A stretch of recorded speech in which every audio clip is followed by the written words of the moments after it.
जब डिसीजन मुझे पता चला कि पाकिस्तान गोल्ड हो गया तो मैंने सजदा किया, अल्लाह का शुक्र अदा किया और फिर फ्लैग लेके मैं पूरे कंपटीशन में जो जहाँ पे हमारा इवेंट होता है उसका सर्कल किया फ्लैग के साथ, फिर फ्लैग के ऊपर भी मैंने सजदा किया। स्टार्ट जब लिया था तो मैं ट्राउज़र टी शर्ट के अंदर क्लब जाता था क्योंकि मेरे पास किट भी नहीं थी। कंपटीशन मैंने खेला, यूनिफॉर्म गिफ्ट हुआ, वो गिफ्ट मैंने फिर काफ़ी अरसा मैंने वो अभी भी मेरे पास वो यूनिफॉर्म पड़ा, वो मेरा पहला यूनिफॉर्म। मेरे साथ नबील खालिद मौजूद हैं जिन्होंने पाकिस्तान के लिए गोल्ड मेडल हासिल किया था और इंडिया को नॉकआउट किया था। इन्होंने जब ये अपनी स्ट्रगल शुरू की तब इनके पास प्रॉपर लिबास नहीं था, इनको स्कूल से निकाल दिया गया था। मुझे 16 साल हो गए हैं मार्शल आर्ट्स करते हुए और 16 साल में पहले 4 साल थे वो मेरे लिए काफ़ी टफ़ थे। तो मैंने अपने स्कूल को रिप्रेजेंट किया, वहाँ पे मैं खेला, गोल्ड हुआ, फिर स्पोर्ट्स बोर्ड ने को कॉल की कि ये आपका एथलीट है। मैं तब 9th में था, फिर मेरी आगे मैट्रिक की स्टडी वो सारी फिर फ्री उन्होंने की। मुझे पाकिस्तान वापडा में 8 से 9 साल हो गए हैं और मेरी जॉब चल रही है। जितने भी हमारे एक्सपेंस हैं वो सारा पाकिस्तान वापडा कर रही है। अल्लाह से दुआ की थी कि जितनी मेहनत की है उसका फल मिलना चाहिए। गोल्ड लाजमी था। जो मेरा फाइनल था वो काफ़ी टफ़ था क्योंकि इंडिया के साथ था, क्योंकि पहली कंट्रीज़ के मैं जीत चुका था, फिलिपाइन, बांग्लादेश, इंडोनेशिया, बैंकॉक, ये सबसे विन हो गया था। जो स्टार्स नहीं भी हैं, काफ़ी ऐसी फीमेल्स हैं कि जो मेरे पास होम सेशन लेती हैं, ट्रेनिंग करती हैं सेल्फ डिफेंस की, क्योंकि मुआशरे में हालात इतने ज़्यादा ख़राब है और मैं यही समझूंगा कि फ़ीमेल को सेल्फ डिफेंस आना चाहिए। वह आज मेरे पास करता रहा ट्रेनिंग। गवर्नमेंट को स्पोर्ट्स की तरफ ध्यान देना चाहिए क्योंकि हमारे बहुत से ऐसे बेशुमार एथलीट्स हैं कि जो इंटरनेशनल मेडल लेके आ सकते हैं। बिस्मिल्लाहिर्रहमानिर्रहीम, आप देख रहे हैं न्यू डिजिटल। मैं हूं फरहान ज़फ़र, मेरे साथ नबील खालिद मौजूद हैं। सोशल मीडिया पर एक वीडियो बहुत ज़्यादा कुछ अर्सा पहले गर्दिश कर रही थी जहां पर एक नौजवान पाकिस्तान का परचम ज़ेब तन करके सजदा रेज़ होता है अल्लाह के सामने और वो जो है एक खेल का मैदान होता है। वो नबील खालिद हैं जिन्होंने पाकिस्तान के लिए गोल्ड मेडल हासिल किया था और इंडिया को नॉकआउट किया था। 6 हीरोज़ इंटरनेशनल चैम्पियनशिप ताइक्वांडो की थी और 100 से ज़ायद मेडल ये जीत चुके हैं। आज इनकी लाइफ स्ट्रगल के बारे में जब आप सुनेंगे तो आप लोगों के रोंगटे खड़े हो जाएंगे। इन्होंने जब ये अपनी स्ट्रगल शुरू की तब इनके पास प्रॉपर लिबास नहीं था, इनको स्कूल से निकाल दिया गया था, लेकिन आज ये 100 से ज़ायद मेडल जीतने के बाद, पाकिस्तान का नाम रोशन करने के बाद, इंडिया को नॉकआउट करने के बाद, पाकिस्तान में आने के बाद अब पाकिस्तान के बड़े बड़े सेलिब्रिटीज़ को ट्रेनिंग दे रहे हैं। ये एक ऐसी सक्सेस स्टोरी है कि आजकल के नौजवानों के लिए सबक अमेज़ स्टोरी है। इनसे जानते हैं इनकी कहानी क्या थी और वो जो इंटरनेशनल चैम्पियनशिप हो रही थी उसमें इंडिया को अपने सामने देखकर इनके क्या एहसास जज्बात थे, इन्हीं से जानते हैं। अस्सलाम वालेकुम। जी वालेकुम सलाम। नबील भाई बताइएगा, आप बता रहे हैं कि पहली दफ़ा आपने नॉकआउट किया है इंडिया को, पाकिस्तान ने पहली दफ़ा गोल्ड मेडल जीता है ताइक्वांडो का, तो ये इससे पहले हुआ ही नहीं था? जाते थे, हार जाते थे, क्या सीन था? नहीं ब्रदर, ये कंपटीशंस होते रहते हैं इंटरनेशनल इवेंट्स में, लेकिन ये जो 6 हीरोज़ इंटरनेशनल ताइक्वांडो चैंपियनशिप थी, अब देखिए 6 हीरो, इनके पहले से लेके 5th हीरोज़ तक कोई मेडल नहीं था। तो अभी रिसेंटली अल्हम्दुलिल्लाह 2 गोल्ड, मतलब और दोनों ही कंपटीशन में मेरा जो फाइनल था वो इंडिया के साथ था।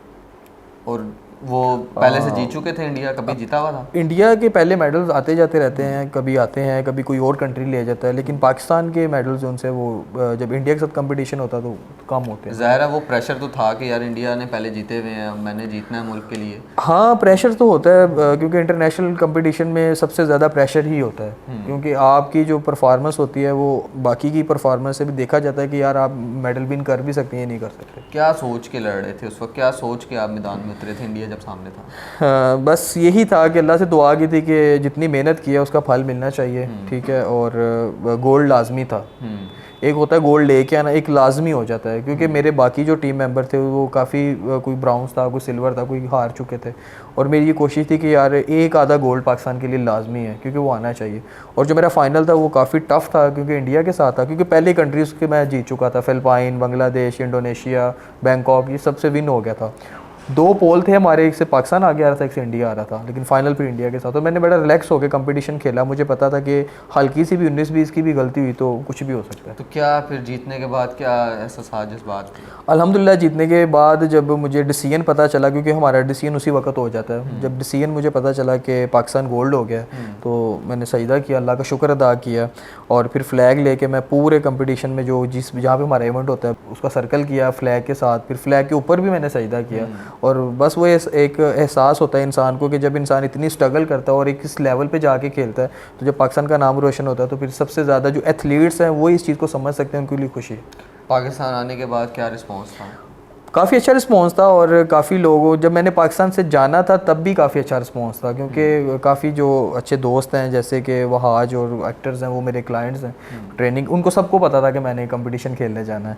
और वो सब जब मेरी फ़ाइट से पहले और बाद में मेरे से कॉल पे राब्ते में थे, पूछते रहते थे कि अब क्या सीन है, कब कंपटीशन है, वो बताता रहता था कि मैं इस, और जब मैं फाइनल में गोल्ड हुआ सबको मैंने बताया, और सब ने जितने भी थे सब ने अपनी स्टोरीज़ पे लगाया कि पाकिस्तान विन हो गया। फिर टिकटॉक पे मैंने वीडियो अपलोड की, इंस्टा पे वीडियो मेरी काफ़ी ज़्यादा वो फिर वायरल हुई थी, फ्लैग वाली, और जो सजदा किया था।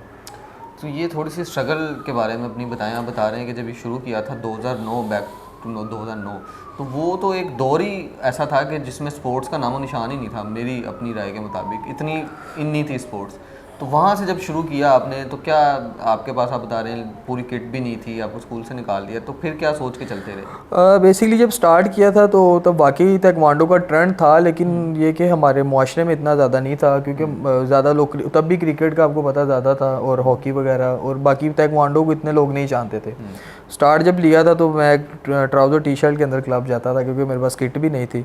और फिर आहिस्ता आहिस्ता जब एक कंपटीशन मैंने खेला, फिर मुझे यूनिफॉर्म गिफ्ट हुआ, वो गिफ्ट मैंने फिर काफ़ी अर्सा मैंने, वो अभी भी मेरे पास वो यूनिफॉर्म पड़ा, वो मेरा पहला यूनिफॉर्म है। और फिर इसी तरह स्कूल के जब एग्ज़ाम्स होते थे तो कंपटीशन चलते रहते थे, फिर डेफिनेटली कंपटीशन खेलने जाना होता था, और स्कूल वालों को पता चला कि यार ये स्कूल में ऑन ऑफ है, उन्होंने फिर मुझे निकाल दिया था, कहते यार आप जाएं या कंपटीशन खेलें या स्कूल कर लें। तो खैर मैंने स्कूल छोड़ा नहीं था।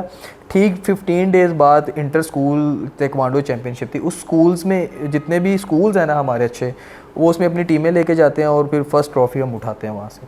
फिर वो मैंने अपने स्कूल को रिप्रेजेंट किया, वहाँ पे मैं खेला, गोल्ड हुआ। फिर स्पोर्ट्स बोर्ड को कॉल की कि ये आपका एथलीट है, मिनहाजुल कुरान में मैं बेसिकली पढ़ा हूँ ना, तो उन्होंने फिर इनको कॉल की कि आपका लड़का गोल्ड हुआ है। फिर मेरे प्रिंसिपल ने मुझे, फिर मैं तब 9th में था, फिर मेरी आगे मैट्रिक की स्टडी वो सारी फिर फ्री उन्होंने की। तो ये कितने साल की स्ट्रगल है? मुझे 16 साल हो गए हैं मार्शल आर्ट्स करते हुए, और 16 साल में 4 साल का जो पहले 4 साल थे वो मेरे लिए काफ़ी टफ़ थे, क्योंकि एक तो इनकम और सोर्सेज भी नहीं थे, ठीक है, और फादर भी इस चीज़ को लाइक नहीं करते थे। वो कहते थे यार कोई काम शाम करो, ये मार्शल आर्ट्स का क्या सीन है, क्योंकि उनको भी इतना नहीं पता था। ज़्यादा क्रिकेट ही लोग समझते हैं कि क्रिकेट एक अच्छी गेम है, और उसमें और बाकी काफ़ी एथलीट्स आगे भी जाते हैं। 4 साल के बाद जब मैंने रिसेंटली नेशनल में सिल्वर हुआ मैं, और फिर मुझे आर्मी में मैं तकरीबन 1 साल रहा हूँ। उसके बाद फिर मेरी वापडा में गवर्नमेंट जॉब होगी। वापडा ने मुझे ऑफ़र की कि आप पाकिस्तान वापडा में आए और आके पाकिस्तान ताइक्वांडो टीम जो वापडा की मेन टीम, उसमें आप परफॉर्म करें। तो अल्हम्दुलिल्लाह मुझे पाकिस्तान वापडा में 8 साल हो गए हैं, 8 से 9 साल हो गए हैं, और मेरी जॉब चल रही है।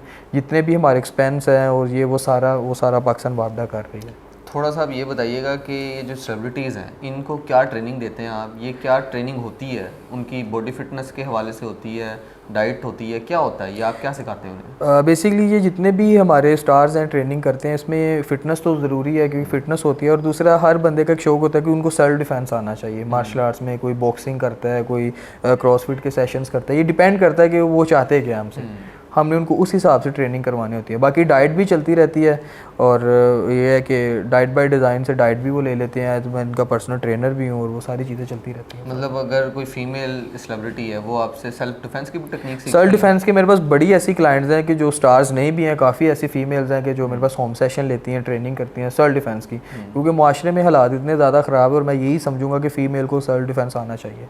उनको पता होना चाहिए कि अगर हमारे साथ बाहर कोई प्रॉब्लम हो तो हम उसको किस तरीके से फेस कर सकते हैं। पाकिस्तानी शोबिस के कौन कौन से स्टार्स हैं जिनको आप सिखा चुके हैं, सिखा रहे हैं? बेसिकली वहाज मेरे पास करता रहा ट्रेनिंग, ठीक है, और आपको पता है कि इनका ज़रा ऑन ऑफ होता है, जब भी कोई सेशन हो, इनके ड्रामास भी चल रहे होते हैं, तो फिर इनको आउट ऑफ सिटी जाना पड़ता है। तो जैसे ही ये आते हैं वो फिर उनके साथ स्टार्ट हो जाता है मेरा।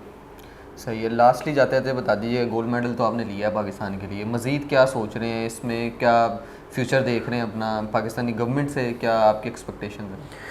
फ्यूचर में यही देखा है कि इंशाल्लाह पाकिस्तान के लिए मज़ीद इंटरनेशनल मेडल लेके आएंगे, ठीक है, और गोल जो लास्ट है वो वर्ल्ड ताइक्वांडो चैम्पियन, क्योंकि वर्ल्ड के बाद कोई इवेंट ही नहीं होता, ठीक है, और वर्ल्ड में ही मेडल लेके आना सबसे मुश्किल है।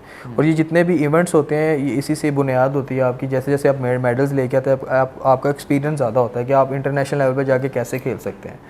और गवर्नमेंट से यही है कि गवर्नमेंट हमें स्पोर्ट इतनी नहीं है गवर्नमेंट की, ठीक है, कि गवर्नमेंट को स्पोर्ट्स की तरफ ध्यान देना चाहिए, क्योंकि हमारे बहुत से ऐसे बेशुमार एथलीट्स हैं कि जो इंटरनेशनल मेडल लेके आ सकते हैं। जैसे अरशद नदीम भाई से मेरी रिसेंटली बात भी हुई, वो भी अभी रिसेंटली सिल्वर मेडल होके आए हैं, ठीक है, और कॉमनवेल्थ के गोल्ड मेडल हैं। अब उनको नज़र आया है कि हमारे पास एक ऐसे एथलीट है कि जिनको हमें सपोर्ट करनी चाहिए, लेकिन जो उनका पहले का अगर टाइम देखा जाए, ठीक है, या हमारा पहले का टाइम देखा जाए, तो उसमें गवर्नमेंट का इतना कोई भी रोल नहीं है। लेकिन जब हम अचीवमेंट ले आते हैं, ठीक है, जैसे भी जाएं हम इंटरनेशनल इवेंट पे, कोई स्पॉन्सर लेके जाएं या पर्सनल जाएं, तो तब हमें बेसिकली ज़रूरत होती है, ठीक है। लेकिन जब मेडल्स आ जाते हैं तब फिर ज़्यादा सपोर्ट देते हैं, यार अब ये मेडल है, हम नेक्स्ट हम करेंगे या जो भी है। लेकिन गवर्नमेंट को सपोर्ट करना चाहिए स्पोर्ट्स को। बिल्कुल ठीक है, बहुत इंपॉर्टेंट बात ये कर रहे हैं कि पाकिस्तानी नौजवान जो कि टैलेंटेड नौजवान हैं, वो एक ऐसा एसेट है पाकिस्तान का जो कि अपनी ऑन के ऊपर मेहनत करते हैं, और जिस भी तरीके से वो मेहनत कर रहे होते हैं, वो स्ट्रगल और वो टाइम फ्रेज जो होता है उनकी लाइफ का, वो इंतहाई मुश्किल होता है। जिस तरह ये बता रहे हैं 16 साल हो गए इनको मेहनत करते हुए, और जब इनका स्टार्ट था तब इनके पास ना प्रॉपर किट थी, ना प्रॉपर कपड़े थे, और स्कूल के जो भी मामला थे। लेकिन आज ये एक ऐसा नौजवान है जो कि इस वक्त अपनी सक्सेसफुल ज़िंदगी जो है गुजार रहा है। ये इसकी सारी स्ट्रगल इसकी अपनी, आप ये कह लें, मेहनत पे है, अपने ओन के ऊपर है, और आज ये पाकिस्तान के लिए 2 गोल्ड मेडल जो है वो ले चुके हैं। इसके साथ साथ अब ये वर्ल्ड ताइक्वांडो चैम्पियनशिप के लिए भी उम्मीदवार हैं, और उम्मीद करते हैं कि जी पाकिस्तान के लिए ये मज़ीद गोल्ड मेडल लेकर आएँ। तो ये एक ऐसी स्टोरी थी जो कि हमारे दिखाने का मकसद ये था कि जितने भी नौजवान हैं उनमें मोटिवेशन आ सके, और पाकिस्तानी गवर्नमेंट इस तरह के नौजवानों को ज़्यादा से ज़्यादा सपोर्ट कर सके। नियो से मुझे इजाज़त दीजिए, अल्लाह हाफ़िज़।